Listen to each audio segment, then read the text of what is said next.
Bonjour, dernière capsule pour la fonction par partie. Nous sommes à la page 5 cette fois-ci.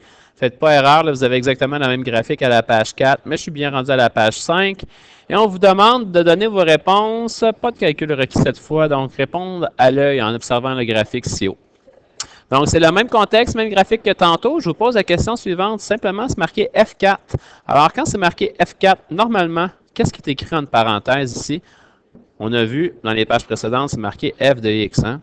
Alors, c'est un x. C'est comme si je disais, j'avais remplacé le x par le chiffre 4. Alors, écrivez la question telle qu'elle pourrait être écrite autrement, c'est-à-dire, si x égale 4, alors y égale quoi? C'est ce qu'on doit trouver.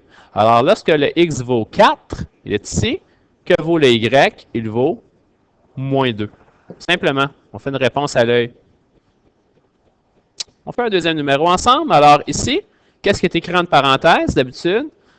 C'est le x. Alors c'est comme si on disait, si x égale 20, alors y égale quoi?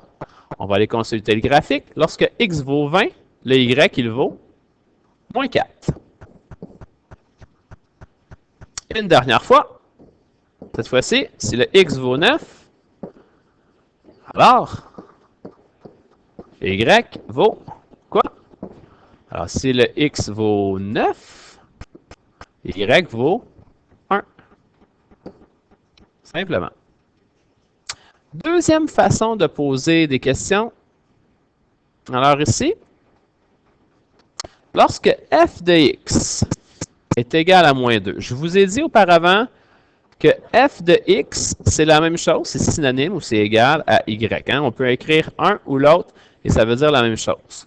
Alors, si je reprends ce qui est marqué ici, c'est l'équivalent que si c'était marqué, au lieu d'avoir marqué f de x, j'aurais pu marquer y.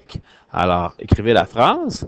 Si y égale moins 2, alors x vaut combien? Cette fois-ci, je cherche la valeur du x. Je vais aller voir dans mon graphique. Lorsque le y vaut moins 2, alors lorsque le y vaut moins 2, je suis ici. Le x vaut combien? Bien, il vaut plusieurs valeurs. Il vaut entre 0 et 6.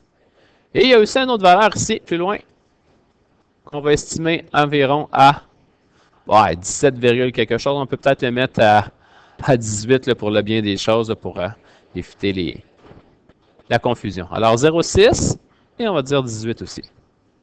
Donc, que vaut x? Ben, x vaut 0 à 6. Union.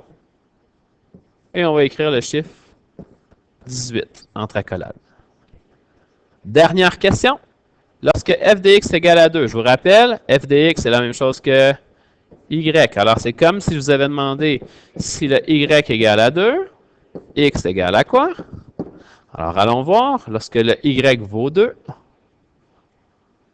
lorsque le y vaut 2, le x vaut entre 10 et 15.